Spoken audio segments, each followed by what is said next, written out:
I don't make mistakes. I'm not just like the rest of you. I'm stronger. I'm smarter. I'm better. I am better! In this popular video, the US government puts an arrest warrant out for Homelander after tanking and beating the police, SWAT, and infantry unit, helicopters, and F-15s. Homelander finally falls to the almighty firepower of the US military's bombs. It's engaging, it's got charm, and it dispenses some fun facts about military equipment.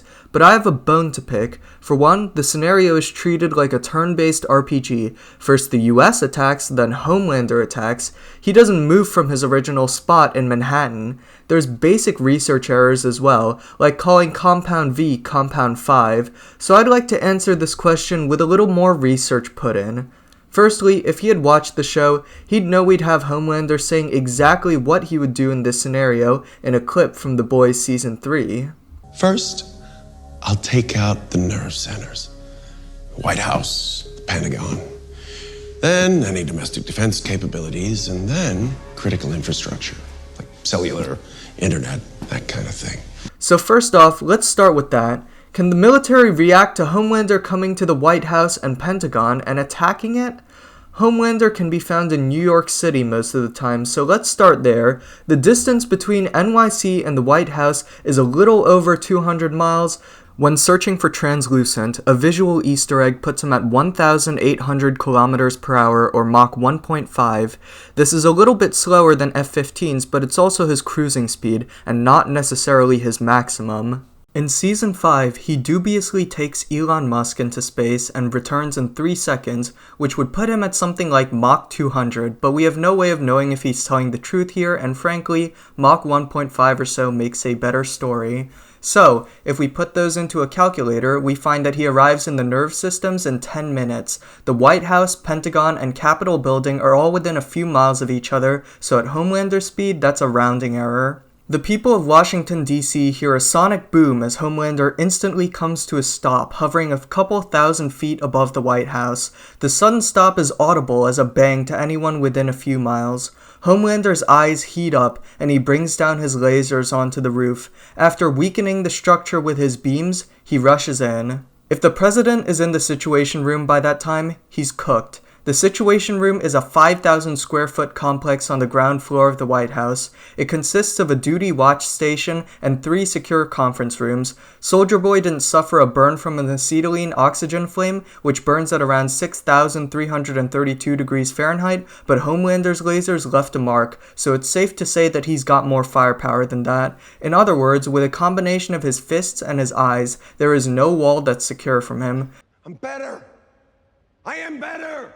The president is dusted as fast as Homelander can check each conference room, and generously, that's a couple of seconds. But let's say that the president knows how dangerous Homelander is, and retreated to the bunker of the White House, which sits beneath the East Wing. It is likely 1,000 feet underground, and should be reinforced to withstand the toughest nukes mankind has created, or tougher.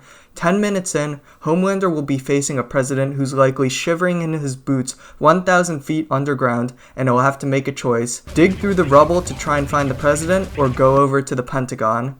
The Pentagon's a tempting target, but it too has bunkers, meaning Homelander can either take down the building quickly or have to spend more time lasering his way through hundreds of feet worth of rock.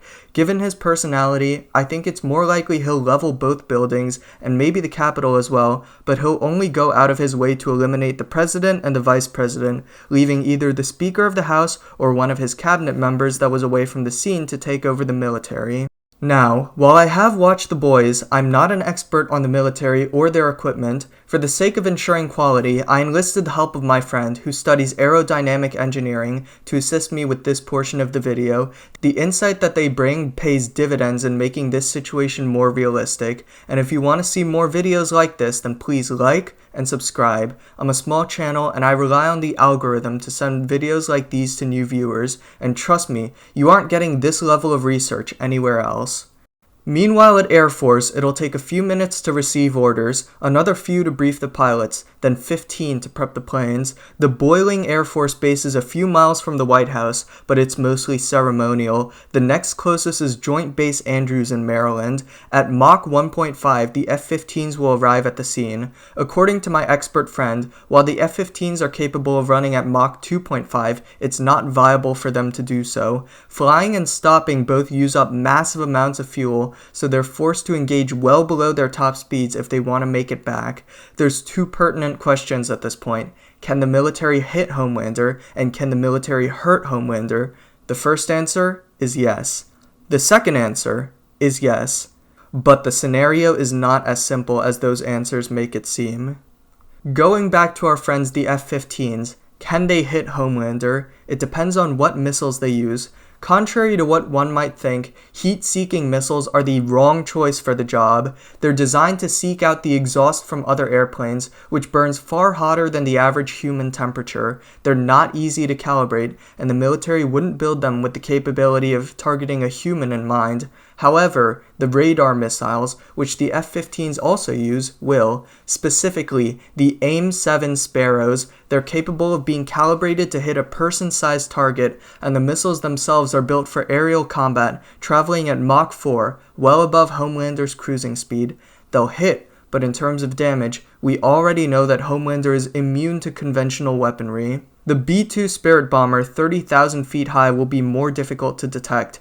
Homelander's senses don't reach that far, and it'll drop a GBU-57 Massive Ordnance Penetrator MOP 30k pounds.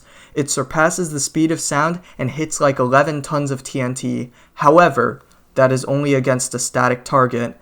Those bombers are intended to hit stationary targets, or at best, targets that move at the speed of trucks. It's simply not possible for our current bombers to attack planes. Homelander is a moving target at Mach 1.5, so the bomb won't hit him head-on like it did in the video. I know some of you are thinking of ICBMs, or intercontinental ballistic missiles. Nuclear firepower, capable of moving at Mach speeds. Surely the US military could use those, right? Well, not really. Once again, they're meant to be aimed at cities, not human-sized targets. No matter your opinion of the US, they're not nuking Washington, D.C., especially when they have a lot of injured military staff and the entire Pentagon there. Homelander is undoubtedly safe by the time he starts moving away, at which point they can't hit him anymore because he's too fast. In other words, the US military has a conundrum. Everything fast enough to hit Homelander can't hurt him. Everything strong enough to hurt Homelander can't hit him. So we've entered the next phase. The US government has radars that can track missiles that move well beyond Homelander's speed, so they'll have a solid grasp upon him at all times. And we know where Homelander's likely heading next. Fayetteville. It is the home of the largest US military base, and it is fairly close to the White House. 500 square miles goes up in smoke as he speeds through and lasers every building in sight. It'll probably only take him half an hour at most to blow it up. Homelander has taken out the head of the military, but like a cockroach, he'll find that it's still crawling around. See, the US military has a chain of command dozens of people long. If it's not the president, it's the VP. If it's not that, it's the Speaker of the House. If it's not that, we go through the entire cabinet, and then we finally go down to military leadership. Hours after Homelander attacks the White House, all of these people will be in bunkers, hidden safe houses, offshore bases, and flying military command center planes. Additionally, nukes will always be a threat to him. The US has two types of nukes. Before, I mentioned that the ICBMs were too imprecise to hit him, but we also have dropped bombs. Those are capable of hitting a less targeted area, and they should be strong enough to wipe out the big guy. So Homelander, to ensure his own security, needs to wipe out all of those. Which, again, he can.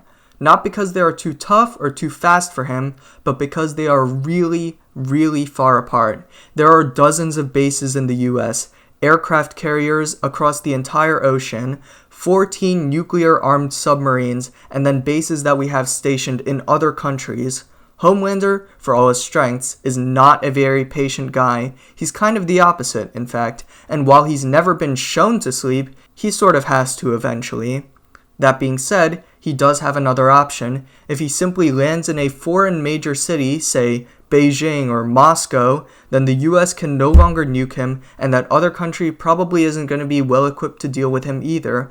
By using this strategy, as well as traveling by space instead of by air, he'll be almost impossible to track down, so Homelander is not as vulnerable to nuclear weapons just because he's tired. The problem is that this kind of strategy revolves around Homelander being a patient, calculating individual who knows exactly where the military's nuclear weapons are and how many that they have, and that's not something that we can reasonably rely on him to be. So my personal answer is this: he sticks around the US, he destroys billions, maybe even trillions of military equipment, people, infrastructure, etc. Then eventually, he comes to rest in a city, and the US military nukes it with an ICBM, killing millions of their own citizens. With nuclear hellfire, the world's most deadly superhero will finally be laid to rest. At least, that's the conclusion I've drawn, but what do you think? Can Homelander take out the US's military capabilities, or is the might of the world's strongest military too much for him? Leave your answer in the comments, and once again, make sure to subscribe. It's interesting, the coincidence. What? You're gonna tell me you never pondered that? No.